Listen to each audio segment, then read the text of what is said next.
Good evening and welcome to Metro Focus. I'm Rafael P. Roman. Thanks, but no thanks. That's the message Democrats running in competitive New York State Senate districts this November have delivered to Mayor Bill de Blasio, who started a federal political action committee in part to help their campaigns. A survey from Political New York surveyed 15 Democrats facing stiff competitions from Republicans this fall and found that the majority of them would not accept the mayor's money. And according to one senior Democratic strategist, quote, the further you get from Park Slope, the less popular Bill de Blasio gets. Still, as a recent article in the New York Daily News shows, none of that is curtailing the mayor's ambitions beyond New York City. And joining us now is columnist Harry Siegel, the author of that Daily News piece. Harry, welcome to the program.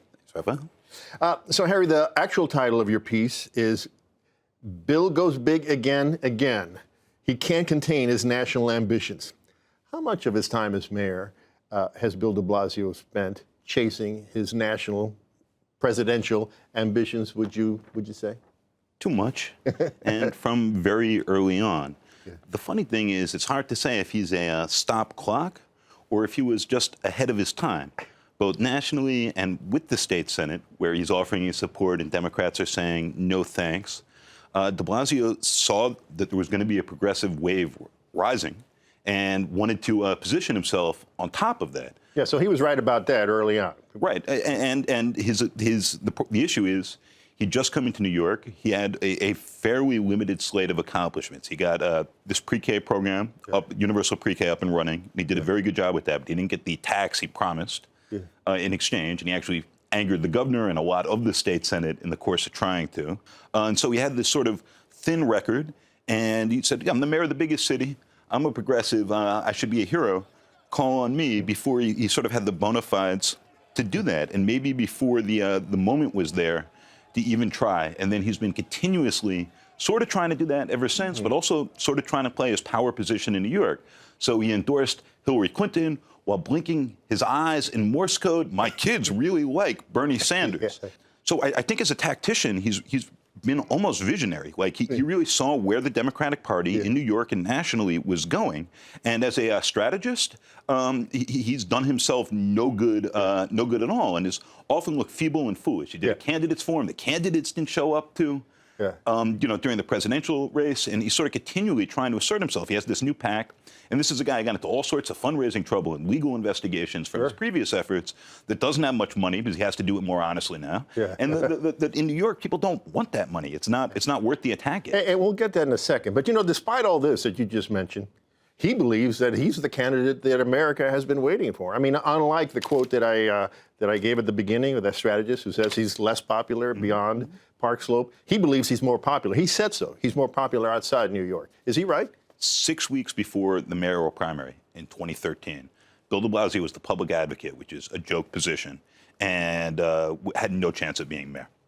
And you have to have incredible self-belief to be a successful politician. And then if you're lucky and your odds hit and Anthony Weiner implodes and a bunch of other wild things happen and you win the primary and then you easily win the general and you're mayor, and now you're one, maybe two steps away from being president.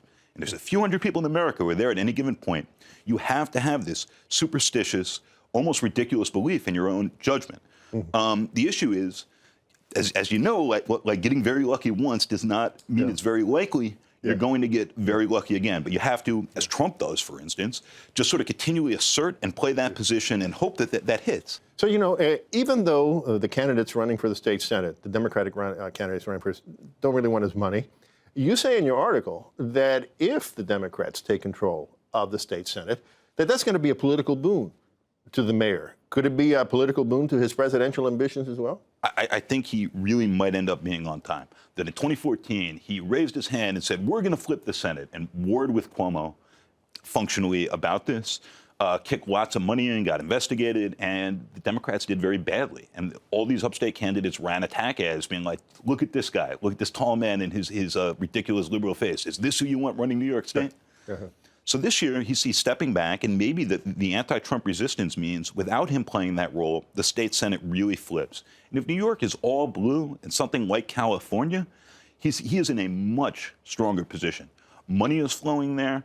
New programs will start that he'll be able to roll out. He'll be get like millionaire's tax. He might actually get one of those. Yeah. The realm of what's possible shifts pretty dramatically, and I assume he'll then completely continue to botch the optics, and in any case, it's very unlikely he'll be president. But his odds. It's unlikely. So you don't think that come January 2021 he'll be listening to Hail to the Chief? But I was making fun of President Trump, as many of us were, 10 months earlier. So don't trust me.